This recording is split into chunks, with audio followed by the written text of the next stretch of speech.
Hello again, Year 11. Welcome back to Project 11.5. I hope that your research is going very well, that you're reading, you're finding articles that are interesting. It's one thing to find articles, it's another thing to critically analyze and evaluate them. And so in this session 5 of your personal project, we are going to learn how to critically evaluate sources. And we're going to investigate the academic credentials of authors to make sure that they have qualifications and that they have expertise in the fields in which they are writing. So we will be covering passive and active reading. Passive being lazy reading, active reading being reading when your mind is truly engaged.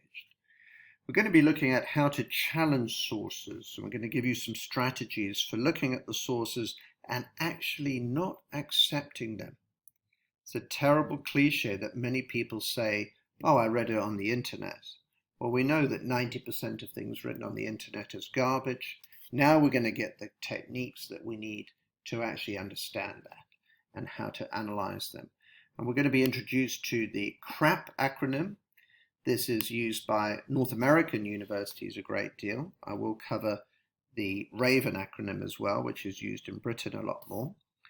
I'm also going to be talking a little bit about peer review, what that means and why that is so important in academic research.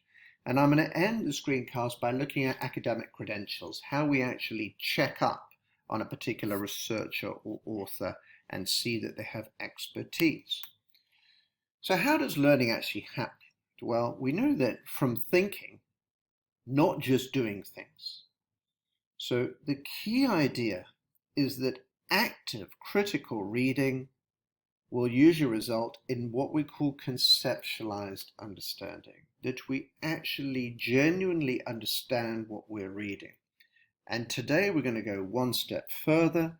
We're not only going to focus on understanding, but we're going to be challenging and evaluating. And that's when learning is happening at its best.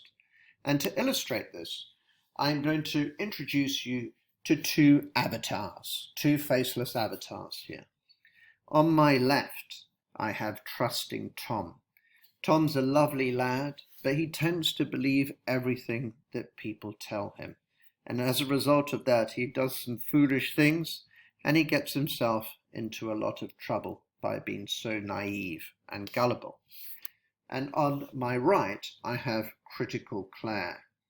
Critical Claire, on the other hand, is suspicious of what people tell her.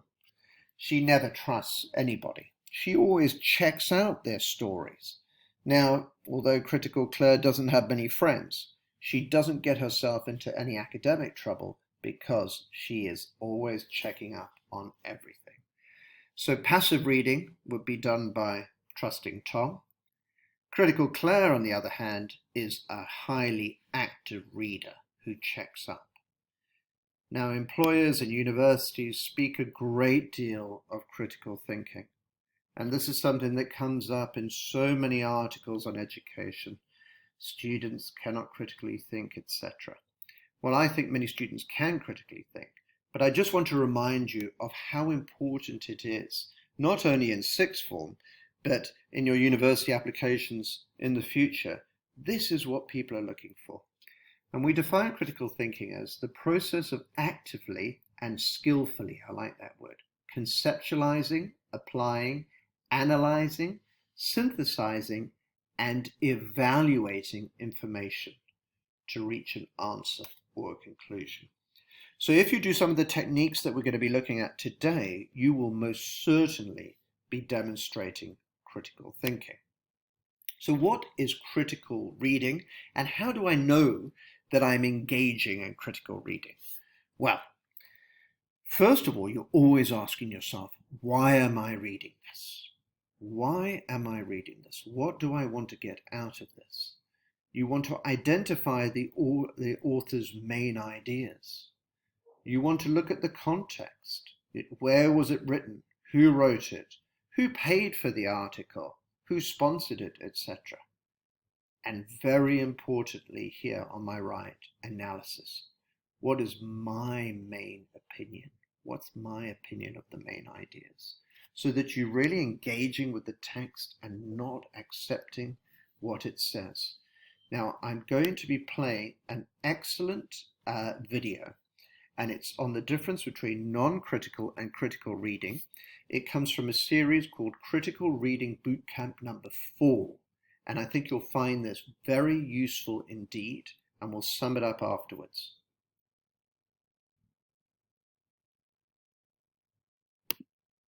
The math and the writing sections are quite obvious as to what they're testing, right? There's a math in school and you do writing in classes. Whereas critical reading, it's not clear on the surface what that is. So what is critical reading? Well, it's probably best to oppose it to what we could call non-critical reading. So non-critical reading first is passive.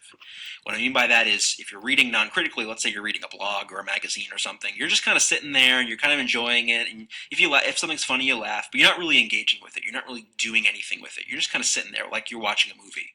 Whereas critical reading is active. You're asking questions of it. You're underlining. You're trying to relate it to other things that you're reading or thinking about. So you're doing something with it. It's being active. Non-critical reading is really mostly concerned with the facts. What are the facts? What is true? Right, what does this passage say? It really pretty much takes what the passage says on face value, whatever it is you're reading. Whereas a critical reader would not only, of course, be interested in what is being said, that's, of course, critical and the foundation for everything, but how it's being said, so the techniques that are being used, rhetorical, literary devices, those kinds of issues, and then why it's being said, so what it means, right? So who cares that we were reading this, right? So a non-critical reader is only caring about the facts and what it says, whereas the critical reader wants to know not only what it says, but what it does and what it means. A non-critical reader is gullible, so sounds kind of negative, but basically if you're reading a newspaper story or you're reading a blog post or a magazine and you're reading it non-critically, you're generally going to accept whatever it is that the author is saying on face value, right? If you're just concerned with the facts, you're not really concerned with challenging those facts. You're just going to more or less believe what the author is saying. Whereas a critical reader is more skeptical. Doesn't mean you think that anyone you read is lying. It's just you always want to know, how did the author know this? How is the author arguing this?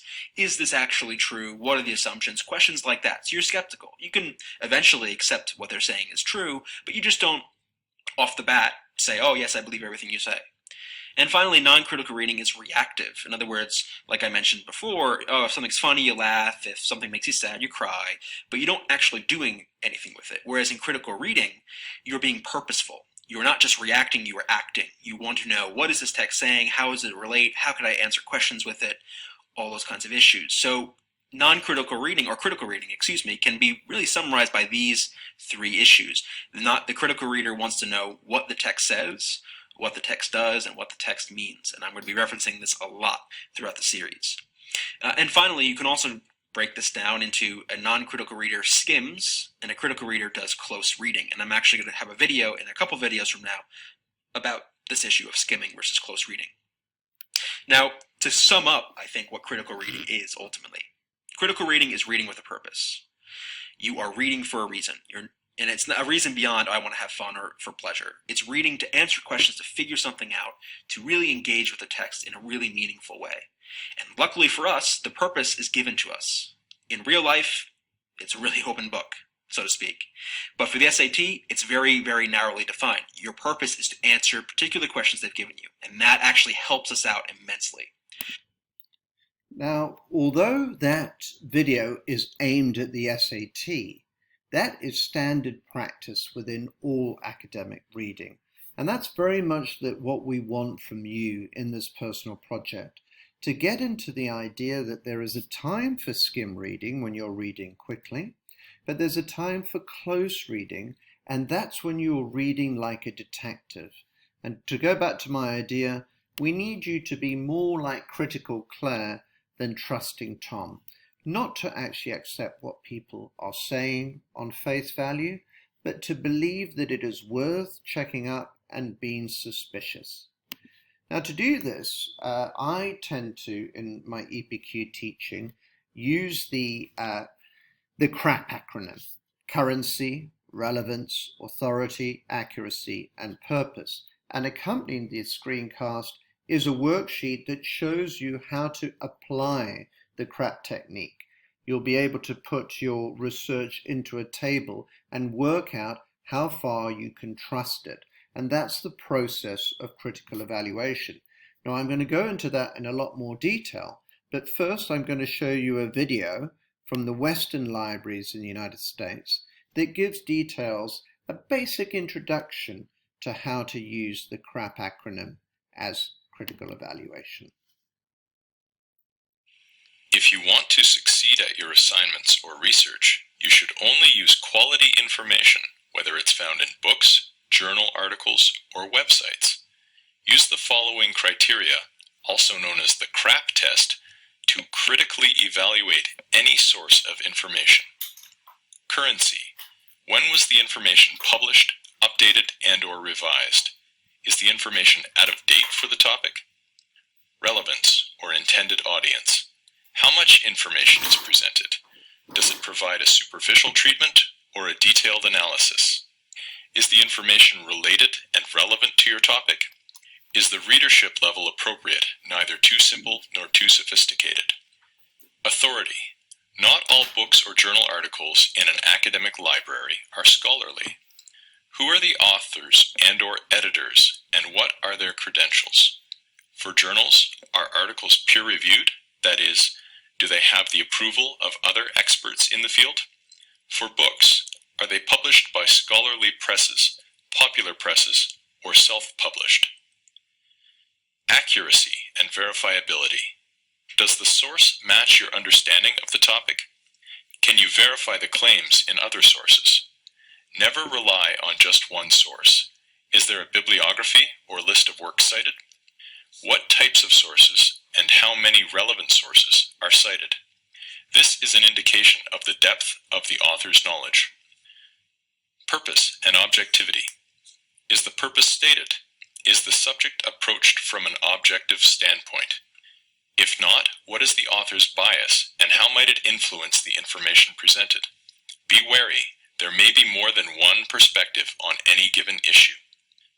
Using these criteria, currency, relevance, authority, accuracy, and purpose, to critically evaluate sources of information will help ensure that you're only using quality sources of information.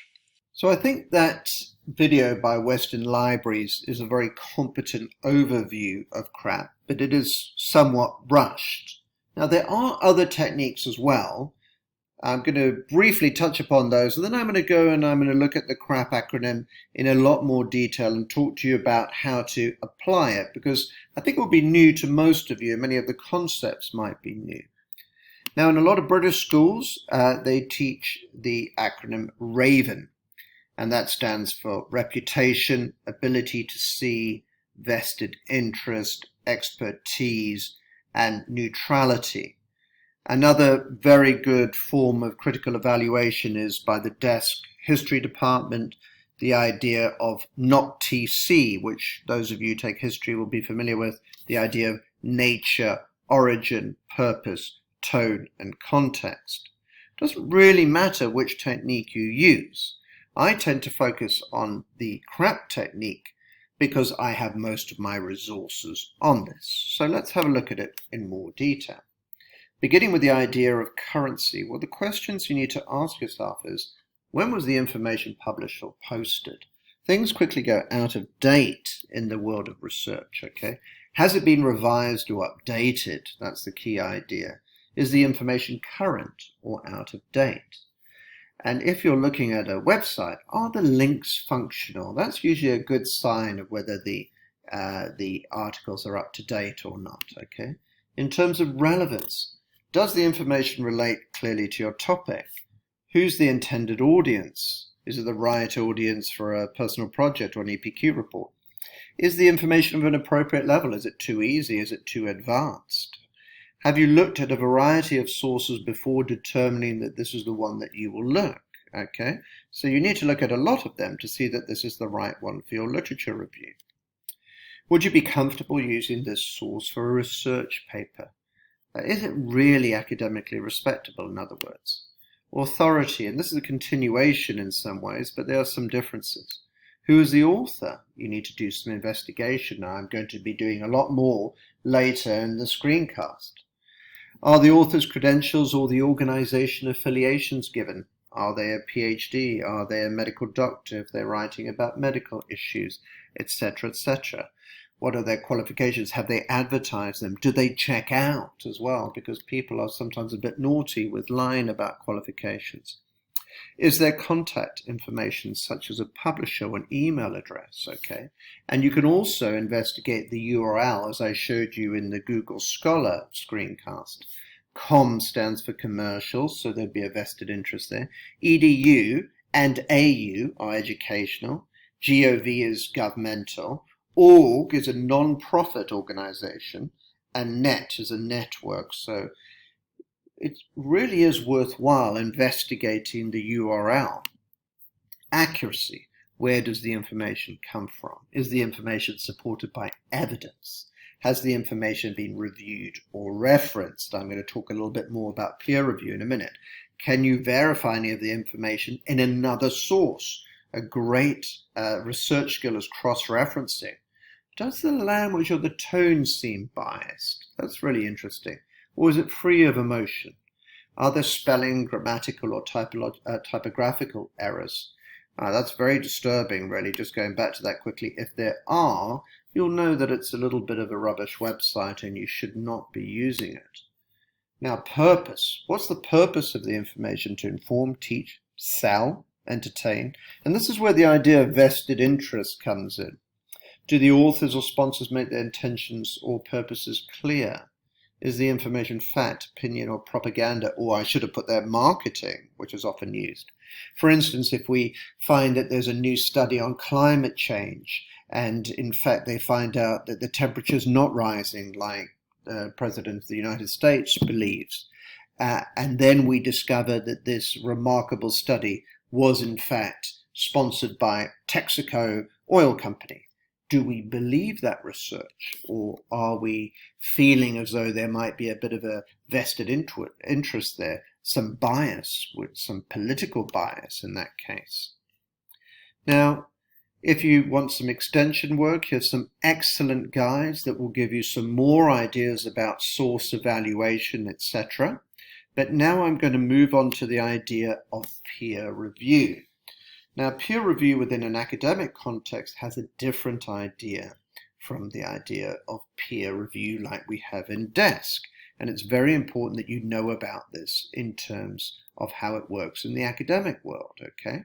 Now, have a little look at this cartoon. It tells you a lot here. Peer review. Here's the scientist with his paper, his research, and all of his colleagues are waiting to bash him over the head with different implements here. Most scientists regarded the new streamlined peer review process as quite an improvement. Now, it is meant to be a joke, but peer review is meant to be quite brutal. And the idea of peer review is that real experts look at your work and they try and take it apart. Now, it might sound cruel, but it's actually necessary in the academic world because, again, we need to be more like critical Claire and less like trusting Tom. So, I'm going to use the idea that I want you to be a kind of detective, a Sherlock Holmes person.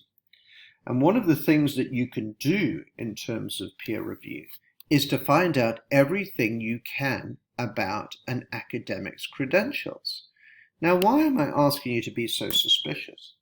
Well, I'm going to tell you a little bit in a moment that I'm doing a PhD at the moment, really struggling, and I've gone onto the internet and found out that it's quite easy to buy a PhD in all sorts of different areas. So a lot of people are not beyond cheating about their credentials and claiming degrees that they shouldn't have. And a lot of people write about all sorts of things that they shouldn't write about because they lack the knowledge and the expertise, and they lack the education in order to speak informatively about subjects. First thing is, this website here, ResearchGate, can be very useful to some of you. If anybody is a researcher of any kind, they should have a profile on ResearchGate. Not always, but in many cases. I thought I'd put this one on myself so that you could see that it looks at some of my former qualifications, etc., and it says what I am doing at the moment. So if you wanted to check an academic very quickly, you can go onto ResearchGate, and that is one thing that you can do. Another thing that you can do is simply Google them. This was a book that I chose because the vaccination debate in the United States at the moment is one that completely terrifies me. Some of you may be aware that millions of people believe that vaccinations are evil and that they cause things like autism. And this is a book that peddles this myth. It's written by a supposed doctor, and I would urge you to maybe have a look at it. I will include this web link for those of you who are interested so you could have a look at it. You'll see it's filled with supposed scientific studies and graphs and all kinds of things. So it seems extremely convincing. So I wanted to be a detective. So what did I do? Well, I wanted to find out as much as I can. Now, the author of this book is Dr. Palmer. Very interesting looking at Dr. Palmer. He's a chiropractor, and he was in this spinal trauma center, and he's got all sorts of qualifications, it seems, on sports injuries, etc. But one of the things that you could do is find out that chiropractors are people who are not always accepted by the medical profession. In fact, many doctors think of them as complete frauds and quacks. So it's very interesting to Google up Dr. Palmer, and the more you read about him, the more you'll see that he's involved in various conspiracy theories. So this idea here of the book that vaccination is such a terrible thing, it is very convincing when you read it. But when you act as a kind of detective and you start to critically evaluate his qualifications, etc., you might not believe Dr. Palmer as much as he would want you to. So I'm going to return to our two avatars. Trusting Tom, I think, would probably not vaccinate his kids. He would think to himself, this study is so convincing, it's got all this science in, and Dr. Palmer must be a great mind, because he is a doctor after all, and he's got all those graphs, and he's mentioned other people and studies, etc. I think of Critical Kate, Kate, I've changed her name from Critical Claire to Kate. Anyway, Critical Kate this time looks at the same study, and she looks at it really carefully. She finds out everything she can about Dr. Palmer, and she decides that she thinks that this book is actually not very good, not very credible. She finds out from other medical sources what is the consensus of most scientists. Now, I think you'll find nearly everybody in the medical profession would advocate that you have a vaccination. So Critical Kate gets her children vaccinated, and they do not fall prey to some hideous virulent diseases. So thinking about these two characters, as I said before, Trusting Tom might be a nice fellow, but he's not going to do very well in any kind of personal project or EPQ.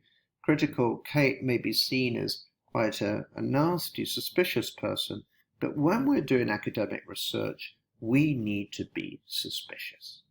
So, in summary, passive reading is easy, but it results in very low levels of understanding. There is a time to skim read when you are trying to cover lots of information fast, but when you discover information that you're going to use, you must read it critically, and you must learn to challenge the sources. We want you being Critical Kate / Critical Claire, not Trusting Tom. I've shown you today that the CRAP technique is a very useful way of evaluating sources. It gives you a number of questions. It gives you a strategy. Now, I think sometimes for students, especially as you're only just finishing year 11 now, you may feel that it's not your job to criticize people who have far more academic qualifications than you. But I would urge you to feel as though you are entitled to question them and to challenge them.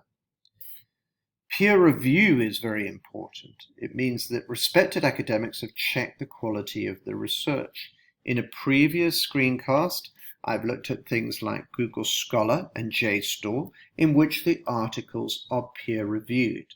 And in the folder of resources, I've put another short video for you to look at if you're interested in the process of peer review.